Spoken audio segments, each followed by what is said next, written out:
मिनश्शैतानिर्रजीम बिस्मिल्लाहिर्रहमानिर्रहीम अस्सलामु अलैकुम everyone I welcome you all on my YouTube channel Anika Shazari 000। So without wasting any time let's get started today's topic of learning.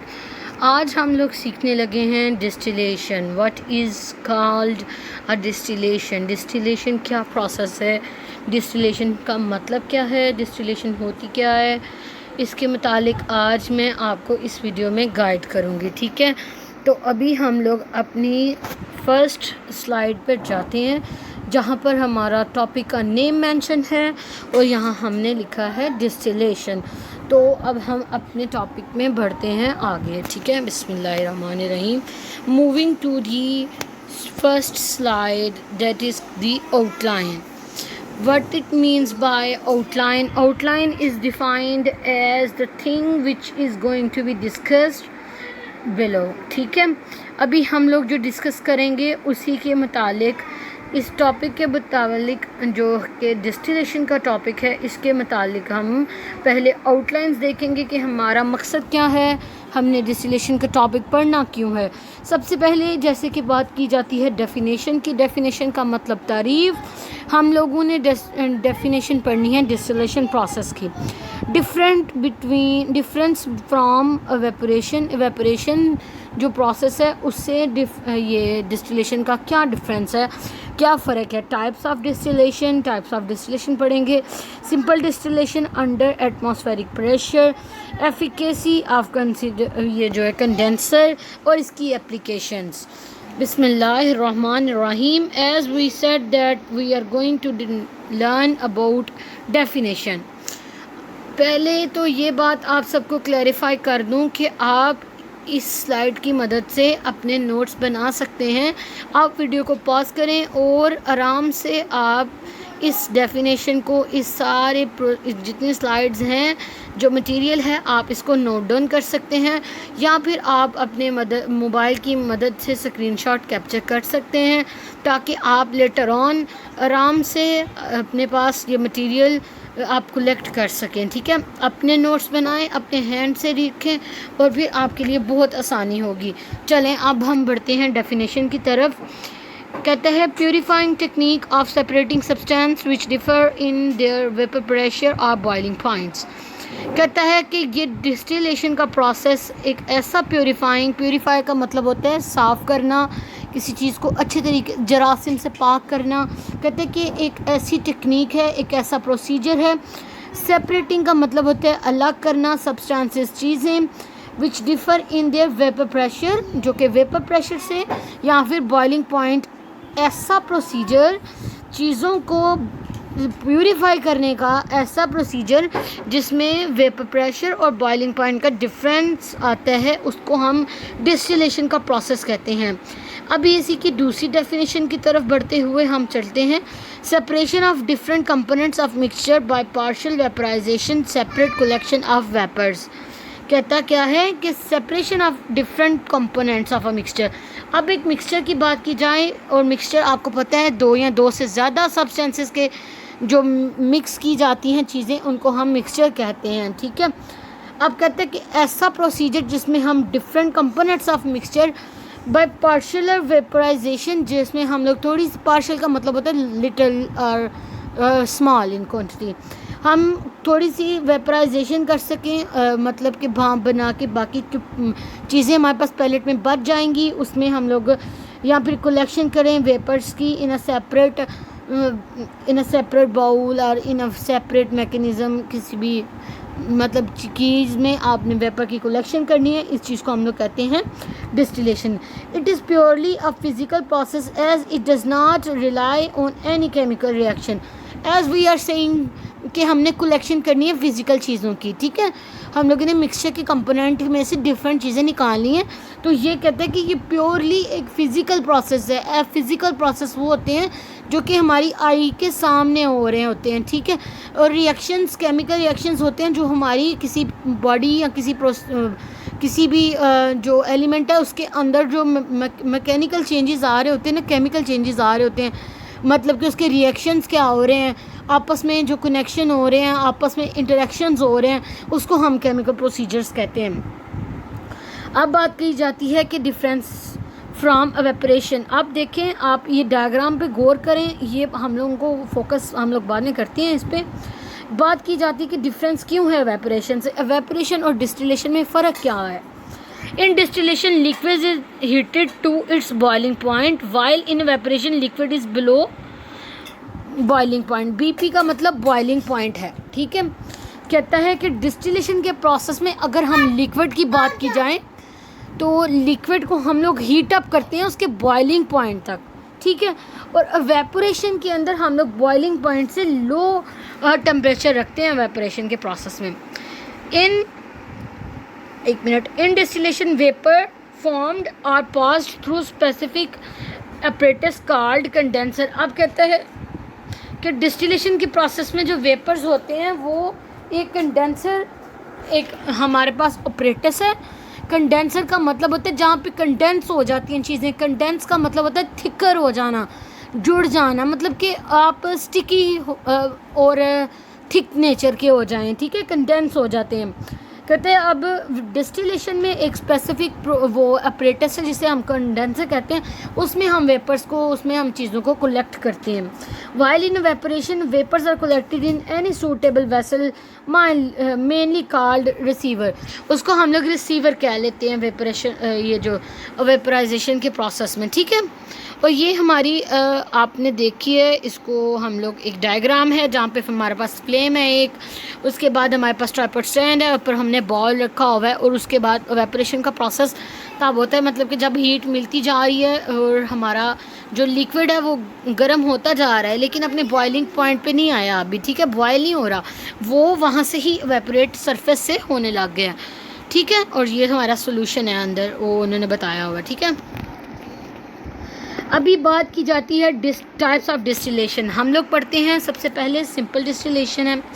Simple distillation under atmospheric pressure, simple distillation under reduce pressure, fractional distillation, steam distillation और molecular distillation. सो देखिए बच्चों, आपके पास यहाँ पर हमारे पास mainly जो वो दो तरह की डिस्टिलेशन है, जिसमें बात करें हम, नहीं सॉरी, हमारे पास 4 तरह की डिस्टिलेशन है, जिसमें जो सबसे पहली है वो सिंपल डिस्टिलेशन है। जो सिंपल डिस्टिलेशन है उसको आगे हम लोगों ने 2 फर्दर पॉइंट्स में डिफ्रेंशिएट किया। एक वो डिस्टिलेशन जो कि अंडर एटमॉस्फेरिक प्रेशर में होती है, और एक ऐसी आती है जो रिड्यूस्ड प्रेशर में होती है, ठीक है। उसके बाद आ जाता है पॉइंट फ्रैक्शनल डिस्टिलेशन, फिर स्टीम और फिर molecular distillation. Moving to the another slide. उम्मीद की जाती है कि आप इसको कैप्चर कर रहे होंगे, आपके लिए फिजिबल है, ठीक है। तो ये आप किसी भी मतलब फ़िज़िक्स के रिलेटेड स्टूडेंट भी सुन सकते हैं ये टॉपिक को, ठीक है। उसके बाद ये फॉर्म डी के स्टूडेंट भी, ठीक है, डॉक्टर ऑफ फार्मेसी के स्टूडेंट भी आप लोग सुन सकते हैं, ठीक है। और फ़िज़िकल फार्मेसी के सब्जेक्ट में हमें भी ये पढ़ाया जाता टॉपिक, ठीक है। तो ये मेनली फोकस्ड है उन लोगों के लिए जिनके लॉन्ग क्वेश्चंस आते हैं, उन्होंने स्टफ़ लिखना होता है अंदर, तो आप इस तरह से पॉइंट्स बना के डिटेल, बहुत ज़्यादा डिटेल नहीं आप करें क्योंकि वो बहुत लेंथी हो जाता है, फिर ऐसे एग्ज़ामिनर भी फेड अप हो जाता है आपके पेपर को चेक करने वक्त, ठीक है। तो आप लिखें, मुनासिब लिखें और थ्रू आउट लिखें, ताकि उसके पास कॉन्सेप्ट हो कि बच्चे ने सब कुछ याद किया है, उसको पता है कि ये पॉइंट्स थे हमारे और इस तरह से उसने एलेबरेट किया। अब बात की जाती है simple distillation under atmospheric pressure. अब सिंपल डिस्टिलेशन ऐसा प्रोसीजर, उसके बारे में हम लोग बताएंगे जो कि अंडर एटमॉस्फेरिक प्रेशर होती है। इसमें हमारे पास अपरेटस क्या क्या होता है। डिस्टिलेशन फ्लास्क, आपको एक डिस्टिलेशन फ्लास्क डायग्राम में नज़र आ रहा होगा। थर्मोमीटर चाहिए हम लोगों को टेम्परेचर को मेजर करने के लिए। Tops of the porous pot, अब एक पोरस पॉट लेना है आपने, ठीक है, जिसमें पोर्स हों ताकि वहाँ से जो ये है डिस्टिलेशन का प्रोसेस वहाँ से प्रोसीड हो जाए। स्प्रे जेट कंडेंसर, ठीक है, अब स्प्रे जेट कंडेंसर लेना है आपने ताकि वहाँ से हम लोग कंडेंस हुए जो सब्सटेंसेस हैं उनको हम लोग जो वेपर्स वगैरह हैं उसको कलेक्ट कर सकें। ठीक है, ये हमारी नियर वियर एक डायग्राम है, आप इसके ऊपर फोकस करें और देख लें। ठीक है, आप इसका प्रॉपर स्क्रीनशॉट बना लें। सॉरी बच्चों, ओहो क्या हो गया है।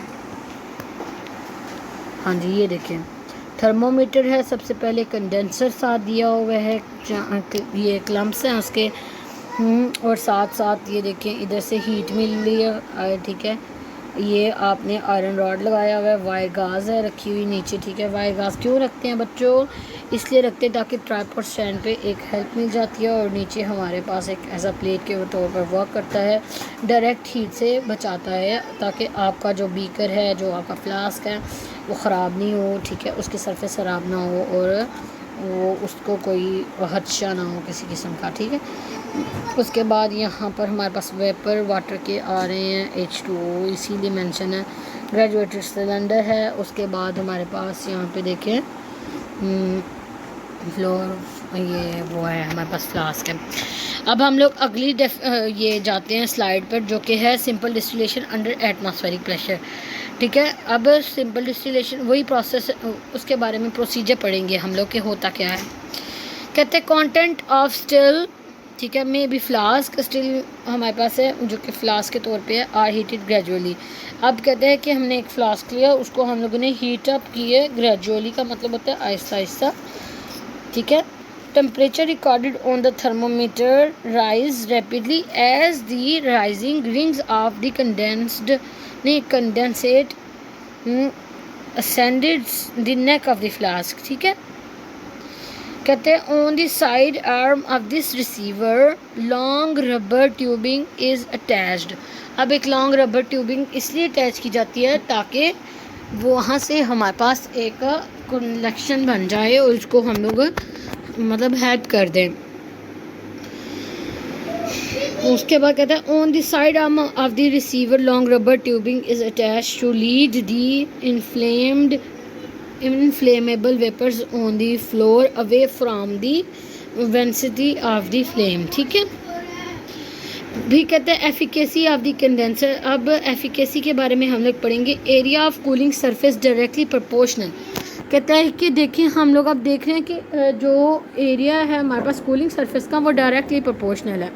मीन्स कि अगर हम लोग उसे कूल करेंगे तो मतलब जितना हीट अप करेंगे उतना ही कूल अप करना पड़ेगा, ये डायरेक्टली प्रोसीजर होता है।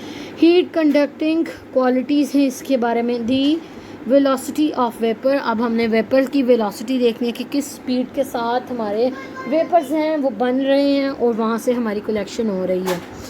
उसके बाद कहते हैं extent of vapour surface content. ठीक है, कि कितना कंटेंट है सरफेस के साथ उनका या वेपर की फॉर्मेशन का। Condenser is used in upright और दी ओब्लेक पोजीशन। अब ओब्लेक पोजीशन क्या होती है? मतलब थोड़ी सी टिल्ट हुई हुई पोजीशन, या फिर अपराइट का मतलब होता है ऊपर की जानिब को आप रखते हैं। ठीक है, उसके बाद कहते हैं फ्लो ऑफ कूलिंग वाटर, और कहते हैं अपोजिट डायरेक्शन, कि अब हम लोगों ने कूलिंग वाटर इसलिए अपोजिट डायरेक्शन पे आप लोगों ने मूव अप करना है ताकि जो पानी गुजरता जाए और वो ठंडा हीट अप जो हीट मिल रही है वहाँ से वो कूलिंग का प्रोसेस स्टार्ट होता रहे और इस तरह से कूल हो जाएगा। जो मतलब हीट मिल रही है, एक साइड से हीट मिल रही है, दूसरी साइड से ठंडक आ रही है, और ये हमारे पास वेपर की फॉर्मेशन में हेल्प करता है प्रोसीजर। ठीक है, आप इस चीज़ को याद रखना बच्चों। अब इसकी एप्लीकेशन के बारे में बात की जाए तो सबसे पहली है preparation of many useful compounds like ether, aryl nitrile and separates of nitrous ether. कहते हैं कि इसको हम लोग इस प्रोसीजर को यूज़ करते हैं किन चीज़ों के लिए, बहुत से यूज़फुल कंपाउंड्स को बनाने के लिए। सबसे पहले ईथर की बात की जाती है, फिर एराइल नाइट्राइट के बारे में कहा गया, फिर स्पिरिट ऑफ नाइट्रस ईथर। ठीक है, ये इन जो कंपाउंड्स हैं इनको बनाने के लिए इस्तेमाल किया जाता है। Use to concentrate the liquid and separation of solid from the liquid. कहता है कि अब दूसरी पॉइंट की बात की जाए तो ये हम लोग यूज़ करते हैं कंसनट्रेट करने को लिक्विड को थिकर करने के लिए और सेपरेट करने के लिए सॉलिड्स को फ्रॉम द लिक्विड। ठीक है, distilled water is important product. ठीक है, and this is all about our today's lecture. आप लोगों को उम्मीद है कि समझ आ गई होगी। आज हमने जो भी डिस्कस किया आपने मुझे बताना है कि हमने क्या डिस्कस किया था। अपनी सिंपल वर्डिंग में भी बता सकते हैं, जनरल बता दें, बस डेफिनेशन बता दें और कुछ थोड़ा सा पार्ट्स वगैरह बता दें कि इसकी टाइप्स क्या हैं। As we are going to just revise what we have studied today, it's a topic of distillation in which we have some outlines that is going to explain that what is going to be discussed in this slide and whole lecture video. Firstly, we will discuss our definition of distillation process. Then we are moving to the difference from this from evaporation to the distillation, types of distillations, simple distillation under atmospheric pressure, efficacy of the condenser, and lastly we will study about the application and moving to the main focused procedure, which is the definition and the first step of the topic, which is that it is a purifying technique and it is a separation technique that is differ from its vapor pressure or boiling point. Then we will move to that point that it is a purely physical process. There is no any chemical reaction in this process. Difference, it means that firstly in the difference we will notice that distillation is based upon the boiling point and it is above the boiling point, and in the evaporation we just are below than our boiling point. In distillation procedure, vapor are formed to separate pass from a specific apparatus that is called condenser. On the other hand, in evaporation procedure, we will receive our vapors in a receiver. Okay, and then we have types of distillation. There are four basically main types: simple distillation, steam distillation, molecular distillation, and fractional distillation. And we will further divide the simple distillation into two steps. First, it's under pressure, atmospheric pressure, and in the second step we are going to have reduced pressure. Okay, then we have the simple distillation apparatus, that is distillation flask, thermometer, chips of porous pot. Then we have a spray jet condenser. Then we have a procedure. Then we have efficacy of condenser, that will tell you about the area of cooling surface, velocity of vapors, extent of vapors, and surface area. Condenser is up in the upright or upward direction, oblique position. Then we flow of cooling water is opposite. It is have to be remembered in your mind while writing about distillation process. Please keep it in your mind. Then we have applications. There are basically three applications that is much more important in this whole topic of distillation, that it is useful in the preparation of compounds like ether, aryl, nitrile, and nitrous of ether. And secondly, we are used to concentrate the liquid and separation of solid from the liquid. Then distillation is a important product. Okay, and this is all about our today's lecture. So keep it in your mind that don't forget to subscribe my channel, and please give a thumbs up video if you like the whole powerful lecture video of distillation process. It is super duper easy and it is very convenient that you can just capture the screenshot or pause the video to make your own notes. So please just like me, share my whole content with your friends, family, and your friends in your circle of studies, academic friends, your tuition friends, and whatsoever whom you basically like to learn about the things. So please support me and just appreciate if you want that I will don't discontinue to teach you all from my core of heart. So it's all about today's topic, and it's all from my side. It's your duty how much love you will give me in this whole content of list. So please support me. Thank you so much for your whole love and wholehearted, you can say that, patience to listen me, to bear what I am going to teach you. It's just for you all, my family of YouTube, as I am also a student and I know how much is important to know and how much is important to have notes. Basically, it is not easily available on the internet too, and there are so many detailed notes which are going to be easily available on the internet stuff. So I just wanted to make a you can say that excluded a very concise applications about the topic, about the know-how about the topic, and how can you make your own notes. Very helpful. It should be very helpful for you, inshallah azza wa jal. So take care, be healthy, stay safe, and stay at your homes. Go to college regularly and love your family, love your friends, love your brothers, sisters, siblings, and each and everyone, and keep supporting each and everyone. Appreciate each and everyone. Never judge a book by its cover. It's a very good lesson from my side to you people. It is the basically a much more important lesson from core of my heart, that never judge a book by its cover. Remember this quotation in your life, and remember what I said to you. One day you will miss me. One day you will remember what I had told you in this lecture series. So take care. Allah Hafiz.